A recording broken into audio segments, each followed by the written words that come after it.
Hello everyone, welcome to my YouTube channel. इस YouTube channel का नाम है द प्रॉब्लम सॉल्वर। ये इसलिए क्योंकि मेरी problem solving skills beyond amazing है और मेरा इंटेलिजेंस लेवल बहुत हाई है। इतना हाई तो है ही कि दुनिया की किसी भी प्रॉब्लम को आसानी से सॉल्व कर सकता हूँ। तो इसीलिए ये चैनल है ताकि मैं आपकी हेल्प कर सकूँ, आपकी प्रॉब्लम्स को सॉल्व कर सकूँ। मैं ओवर कॉन्फिडेंट नहीं, लेकिन मेरा खुद पे कॉन्फिडेंस लेवल बहुत ही हाई, इतना हाई है कि अगर मेरे कॉन्फिडेंस लेवल का सिर्फ 1% अगर पूरी दुनिया में बांट दिया जाए तो सभी को ओवर कॉन्फिडेंस हो जाएगा। तो इससे आप अंदाज़ा लगा सकते हैं कि 1 बिलियन लोगों में अगर मेरे कॉन्फिडेंस का 1% बांट दिया जाए, अगर ऐसा पॉसिबल हो, तो उन सभी 1 बिलियन पीपल्स के अंदर ओवर कॉन्फिडेंस आ जाएगा। लेकिन वो असल में ओवर कॉन्फिडेंस होगा नहीं, वो असल में रियल कॉन्फिडेंस होगा। तो बोलने का मतलब ये है कि मैं अपना कॉन्फिडेंस लेवल बहुत अच्छा बनाकर हमेशा चलता हूँ। हमेशा अपनी लाइफ में मैं कॉन्फिडेंट रहा हूँ कि जो मैं कर रहा हूँ वो अच्छा कर रहा हूँ, जो कर रहा हूँ वो बेस्ट वे में कर रहा हूँ। तो इसीलिए ये चैनल है ताकि मैं लोगों की हेल्प कर सकूँ, प्रॉब्लम सॉल्विंग कर सकूँ, लोगों की लाइफ से प्रॉब्लम्स को ख़त्म कर सकूँ और सभी को एक अच्छी लाइफ जीने के लिए इंस्पायर कर सकूँ। और बात कुछ ऐसी भी है कि मैं अक्सर लोगों को देखता हूँ कि लोगों को एक दूसरे से बहुत प्रॉब्लम्स होती हैं, लोगों को इश्यूज होते हैं एक दूसरे से। लोग सोचते हैं कि अरे वो हमारे हिसाब से नहीं चल रहा है या उन्होंने हमें बहुत परेशान किया, पर ऐसा कुछ नहीं है। या किसी ने मेरे साथ बहुत बुरा कर दिया, someone wronged me for no good reason, तो ऐसा कुछ भी नहीं है। सभी की लाइफ जीने के अपने अपने फंडे हैं, अपने अपने तरीके हैं। तो बात कुछ ऐसी है दरअसल कि आप कैसी लाइफ जीना चाहते हैं ये आप डिसाइड करते हैं, कोई और डिसाइड नहीं करेगा कि आप कैसी लाइफ जिएंगे। ये आप ही को डिसाइड करनी है। आप अपनी लाइफ के प्रेसिडेंट हैं। You are the president of your own life. So make your choice right now. What kind of life do you wanna live? यही बात है। जी हाँ।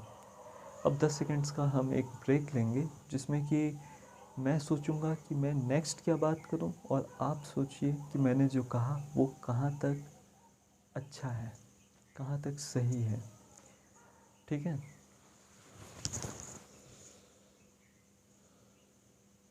चलिए, 10 सेकंड की ज़रूरत नहीं है, मैंने सोच लिया। मैंने तो ऐसे ही बोला 10 सेकंड की, देखते हैं आप क्या सोचते हैं। चलिए, कोई बात नहीं। मैं ये बोल रहा था, लोगों को अक्सर एक दूसरे से बहुत प्रॉब्लम्स होती हैं, लोगों की आपस में बनती नहीं है। इस प्रॉब्लम को कैसे सॉल्व करें? इस प्रॉब्लम को ऐसे सॉल्व करते हैं कि आपका माइंडसेट चेंज करता हूँ मैं प्रॉब्लम्स के बारे में। पहली बात ये कोई बहुत बड़ी प्रॉब्लम है नहीं। चाहे आपका दोस्त हो, बेस्ट फ्रेंड हो, बेस्ट फ्रेंड हो, रिलेटिव हो, रिश्तेदार हो, फैमिली मेम्बर हो या आपकी खुद की फैमिली हो, कोई भी हो पूरी दुनिया में, या फिर एक अननोन स्ट्रेंजर हो, एक्वेंटेंस हो, कोई भी हो, आप से अगर किसी को भी कोई प्रॉब्लम है तो ये उनकी प्रॉब्लम है, ये आपकी प्रॉब्लम नहीं है। तो परेशान होना छोड़ दीजिए, पहली बात। दूसरी बात कि अगर आपकी लाइफ में कोई प्रॉब्लम क्रिएट कर रहा है तो कोशिश करिए कि उनके इन्फ्लुएंस से जितना हो सके उतना दूर रहिए ताकि आपकी लाइफ में कोई और प्रॉब्लम्स क्रिएट ना कर सके। अब तीसरी बात, कि अगर आपको कोई पसंद नहीं है तो क्या करें? उनसे दूर रहिए या उनसे कम मिलिए, कम बातें करिए, लेकिन बात करना पूरी तरह से छोड़िए मत, मिलना जुलना पूरी तरह से छोड़िए मत। अगर आपका कोई दोस्त आपका दिल दुखा दे कभी, तो प्लीज़ अपने दोस्त का साथ मत छोड़िए। क्या पता, हो सकता है उस दोस्त की लाइफ में कोई बहुत बड़ी प्रॉब्लम हो जिसकी वजह से वो पहले से परेशान हो और उसका गुस्सा आप पर निकल गया हो। तो ये सोचिए कि आपने दोस्ती किस कारण से की थी और उस कारण को याद करते हुए अपने दोस्त को सपोर्ट कीजिए, क्योंकि अक्सर लोगों के पास बात करने के लिए एक अच्छा दोस्त तक नहीं होता और किसी किसी का पूरी दुनिया में सिर्फ एक ही दोस्त होता है। तो उसीलिए क्या पता वो दोस्त आप ही हों।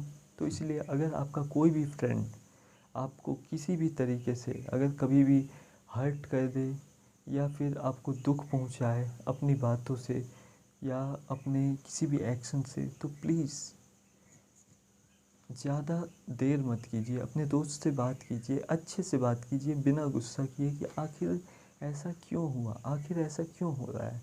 और मुझे पूरा यकीन है कि आप अपने दोस्त से बात करके लाइट फ़ील करेंगे, आपका दोस्त भी आपसे बात करके लाइट फ़ील करेगा, अच्छा फ़ील करेगा। और हो सकता है आप एक दूसरे से अपोलोजाइज़ कर लें, एक दूसरे को सॉरी बोल दें और आपकी दोस्ती बच जाए। तो सॉरी बोलना बहुत ज़रूरी है, कभी कभी जब आपकी गलती ना हो तब भी। अब ये एक बात है, अपने रिलेशनशिप्स को कैसे बचाएं। अगर आपकी रिलेशनशिप में कोई प्रॉब्लम है तो उस प्रॉब्लम को सॉल्व करने के लिए सबसे बेस्ट है कि सॉरी बोलिए, चाहे आपकी गलती हो चाहे ना हो। सॉरी बोलना है मतलब बोलना है। आप सॉरी बोलेंगे सच्चे दिल से कि शायद मेरे अंदर कोई कमी रही होगी कि आज ये प्रॉब्लम हुआ, ये सोचकर सॉरी बोल दीजिए। तो देखिए, क्या पता आपकी प्रॉब्लम सॉल्व हो जाए, क्या पता आपका स्पाउस जो है, आपकी स्पाउस जो है वो आपकी सॉरी को एक्सेप्ट कर ले और आपकी फ़ाइट आगे बढ़े ही ना। तो ऐसे ही लाइफ चलती है, ऐसे ही रिलेशनशिप्स चलते हैं। और एक और चीज़ है कि सबके अंदर बहुत सारी कमियां होती हैं, इंसान है तो कमियां तो होंगी ही, लेकिन हमारे अंदर कमियां हैं ये इस बात का एक्सक्यूज़ नहीं बनना चाहिए कि हम गलतियां करते रहें। Being human should not be the excuse for making mistakes. ये मैं हमेशा मानता हूँ। इंसान होना हमारी कमज़ोरी नहीं, हमारी ताकत है, हमारे अंदर इंसानियत है, हमारे अंदर दिल है, जज्बात हैं। तो क्यों ना एक अच्छी ज़िंदगी जी जाए, क्यों ना लोगों को इंस्पायर किया जाए कि वो भी एक अच्छी ज़िंदगी जिएं। और क्या बोलूँ, बात तो काफ़ी हो गई आपसे। चलिए 10 सेकंड अब सच में कुछ सोच लेते हैं। वैसे फिर से मुझे 10 सेकंड ज़रूरत नहीं है सोचने की, 1 सेकंड ही काफ़ी है सोचने के लिए। सबके अंदर बहुत सारी कमियां होती हैं, किसी के अंदर अच्छाई ज़्यादा होती है, किसी के अंदर बुराई ज़्यादा होती है। लेकिन कुछ बातें लोग उम्र के तजुर्बे से ही सीखते हैं। जैसे जैसे एज बढ़ता है वैसे वैसे समझदारी आती है। और अगर आपकी फैमिली में आपको कोई पसंद नहीं है तो भी उन्हें सेकंड चांसेस देना मत भूलिए, उन्हें सेकंड चांसेस ज़रूर दीजिए, ताकि every problem can be solve easily. हर एक इंसान सेकंड चांस डिज़र्व करता है और सेकंड चांसेस देना कभी छोड़िए मत। अगर कभी किसी से कोई गलती हो जाए तो उन्हें दिल से माफ़ कर दीजिए, खुद को भी माफ़ कर दीजिए अगर आपसे कोई गलती हो जाए तो, और किसी और से कोई गलती हो जाए तो उसे भी माफ़ कर दीजिए दिल से। सॉरी बोलकर, माफ़ी मांगकर आप छोटे नहीं हो जाएंगे, बल्कि ये करने के लिए बहुत ज़्यादा कॉन्फिडेंस चाहिए, बहुत ज़्यादा हिम्मत चाहिए। तो अगर आप सॉरी सामने से बोलते हैं या फिर आप किसी को सामने से माफ़ कर देते हैं तो ये दिखाता है कि आपका कैरेक्टर कितना ज़्यादा स्ट्रॉन्ग है, आप बहुत अच्छे कैरेक्टर के इंसान हैं। तो मैं यही कहूँगा कि दूसरों की तारीफ़ कीजिए, क्योंकि तारीफ़ करने से लोग खुश होते हैं और उनकी लाइफ में खुशियाँ आती हैं। जब दूसरे खुश रहेंगे तो हम भी खुश रहेंगे, और हम खुश रहेंगे तो दूसरे भी खुश रहेंगे। तो यही बात है। चलिए अब आज के वीडियो को ख़त्म करते हैं। That's all. Thank you, have a great day. End of the message.